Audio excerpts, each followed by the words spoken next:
Hello student, अभी हम लोग एक्सोथर्मिक रिएक्शन के बारे में हम लोग पढ़ेंगे। ठीक है, किस बारे में पढ़ेंगे? एक्सोथर्मिक। ठीक है, एक्सोथर्मिक रिएक्शन। एक्सोथर्मिक बोले तो ये है क्या, इसका मीनिंग क्या?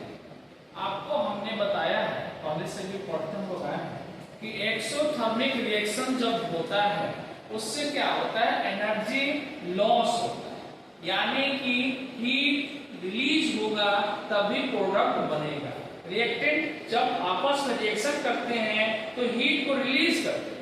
क्या करते हैं? वो हीट को रिलीज करते हैं। तो this reactions is called exothermic reaction, otherwise not exothermic reaction. वैसा रिएक्शन जो रिएक्शन होने के क्रम में हीट को रिलीज करता है उसी को हम लोग एक्सोथर्मिक रिएक्शन बोलते हैं। ठीक है, तो उसको हम लोग पढ़ते हैं। अभी हम लोग रिएक्शन करके देखें। जैसे हम लोग डाइल्यूट भी करते हैं, वो भी क्या है? Exothermic reaction. डाइल्यूट क्या है? ये देखो, ये सल्फ्यूरिक एसिड। ये क्या है? सल्फ्यूरिक एसिड है। अभी हम लोग इसको डाइल्यूट करें। क्या करें हम लोग? डाइल्यूट करें। जैसे हम लोग डाइल्यूट करेंगे, ठीक है, उस क्रम में ये हीट को रिलीज करता है, हीट को लॉस करता है, तभी डाइल्यूट होगा, अदरवाइज डाइल्यूट नहीं। ये हीट को लॉस करता है तभी डाइल्यूट। तो देखो, ये क्या है? बीकर। ये क्या है? वाटर बोतल। ये क्या है? Sulphuric acid. ये एसिड, ठीक है। हम लोग वाटर में इसमें लेंगे, ये 25 या 50 ये 5 मिलीलीटर या 10 मिलीलीटर। इससे पहले से कोई केमिकल है, इसका कलर क्या हो रहा है? चेंज हो रहा है? नहीं, इसको हम लोग क्लीन कर लेते हैं या दूसरा भी कर लेते हैं, अदर भी कर लेते हैं।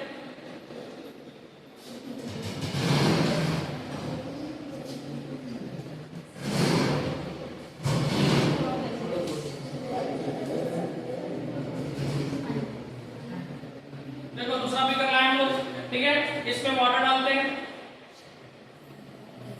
हम लोग। कोई रिएक्शन कराने से पहले नहीं, केयरफुल रहना है। इसमें अगर कोई केमिकल तो नहीं है, केमिकल होगा तो दूसरा रिएक्शन नहीं हो जाएगा। हम लोग बनाएंगे, अदर रिएक्शन होगा, अदर रिएक्शन प्रोडक्ट बनेगा, जो हम लोग चाहेंगे वो नहीं बनेगा, दूसरा प्रोडक्ट बन जाएगा। ठीक है, तो ये समझ में आ रही बात? थोड़ा सब सारे बातों पे हम लोग को ध्यान देना। यहाँ देखो, ये हम लोग इसमें कुछ वाटर लेते हैं, ठीक है। ये वाटर को ले लिया, ठीक है। और इसमें हम लोग डाइल्यूट करने का कुछ प्रोसेस होता है। जब डाइल्यूट हम लोग करते हैं, इसका कुछ प्रोसेस होता है। नहीं, ये प्रोसेस क्या होता है उसको हम लोग देखेंगे। देखो, वाटर का आयनाइजेशन पोटेंशियल और एसिड का आयनाइजेशन पोटेंशियल दोनों का अलग अलग डिफरेंट होता है। एक जैसा होता है आयनाइजेशन पोटेंशियल तो हम लोग तुरंत मिला देते हैं, डाइल्यूट हम लोग तुरंत कर लेते हैं। फर्स्ट जैसे कि वाटर हम डाला है ना, वैसे ही एसिड भी डाल देते हैं इसमें, ठीक है। समझ में आई बात? बट इसमें क्या है, इसका आयनाइजेशन पोटेंशियल वाटर का 1.5 होता है और एसिड का आयनाइजेशन पोटेंशियल 1 होता है, ठीक है। तो ये एसिड का कम हुआ, वाटर का अधिक हुआ, इसलिए हम लोग ऐसे नहीं मिलाते, हम लोग स्लोली मिलाते हैं। कैसे मिलाते हैं? वाटर में स्लोली हम लोग एसिड को डालते हैं, स्लोली डालते हैं, और उसको हम लोग क्या करते हैं, ये स्पेटुला से, इसका नाम क्या है, लैब के भाषा में बोलते हैं स्पेटुला, ठीक है। इसके थ्रू हम लोग इसको डिजॉल्व करते हैं। क्या करते हैं? डिजॉल्व करते हैं, जिससे क्या हो, ये अधिक हीट नहीं हो, बीकर क्या हो, इतना नहीं हीट होगा कि ये ब्लास्ट हो जाएगा, उतना हीट नहीं होनी चाहिए, ठीक है। समझ में आई? तो हम लोग उसी तरह से अभी डाल देते हैं और ये क्या करेगा, यहाँ से हीट भी रिलीज करेगा। अभी हम आप लोगों को करके दिखाएंगे, सब कोई टच करके दिखेंगे, देखेंगे स्पीकर को हीट रिलीज कर रहा है नहीं कर रहा है, ठीक है।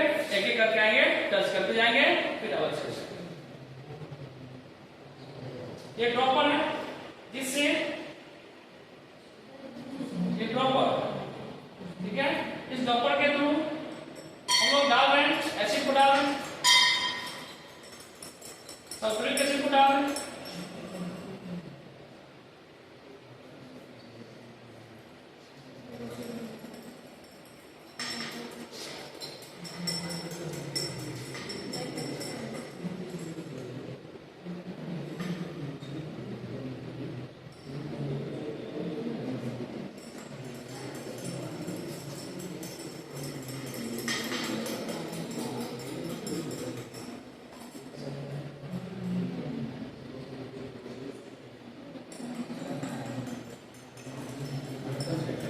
इस तरह से हम लोग डाइल्यूट करते हैं। क्या करते हैं हम लोग?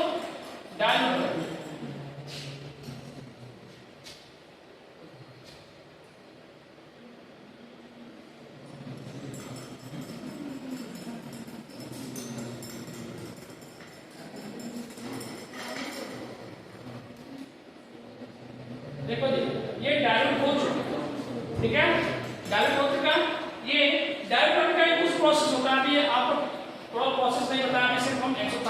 चीज बता रहे हैं, ठीक है। ये डायल्यूट हो चुका है, ठीक है। उधर से क्लॉथ है, कपड़ा है, तो पता होगा, देखो ये डायल्यूट, इसलिए इसको क्लीन कर रहे हैं कि यहाँ से अगर एसिड बाहर गया होगा, चलो ये क्या हो जाएगा, आपको टच करेंगे आपके हैंड में एसिड नहीं जाएगा। देखो एक एक करके आप देखो, ये हीट को रिलीज किया, अभी ये हीट को रिलीज किया, ठीक है। अभी आप लोग इस बीकर को टच करेंगे, ये हीट होगा। आकर के एक एक करके टच कीजिए। आपका नाम क्या है, आइए इधर इंट्रोडक्शन दीजिए, क्या नाम हुआ आपका? ये आप देखो इसमें, इसको टच करके देखो, ये हीट है, हीट को रिलीज किया, ये क्या है, एक्सोथर्मिक रिएक्शन को प्रोड्यूस कर रहा है, ठीक है। चलो जाओ इधर से एक बॉय आ जाओ, कोई भी आओ, एक गर्ल्स आ जाओ और गर्ल्स आ जाओ, एक और आ जाओ गर्ल्स, टच करो इसको, देखो इधर आ जाओ और आ गया, टच करो इसको, टच करके देखो, ये हीट को रिलीज किया, ये हीट को रिलीज किया, ये किसको इंडिकेट कर रहा है, एक्सोथर्मिक रिएक्शन को इंडिकेट करता है। ये समझ में आई बात? तो ये एक्सोथर्मिक रिएक्शन अभी आपको करके दिखाया गया। एक्सोथर्मिक रिएक्शन जब प्रोड्यूस होता है, या आप देखो प्रोडक्ट प्रिपेयर हुआ, नहीं एक्वा सॉल्यूशन बन गया, एसिड का एक्वा सॉल्यूशन बन गया। अब आप इसको यूज कर सकते हैं, इसको रिएक्शन करा सकते हैं, दूसरे प्रोडक्ट के साथ आप इसको रिएक्शन करा सकते हैं, ठीक है। ये क्या हो गया, एक्सोथर्मिक रिएक्शन, तो इसको लेंगे, ठीक है। समझ में आई बात?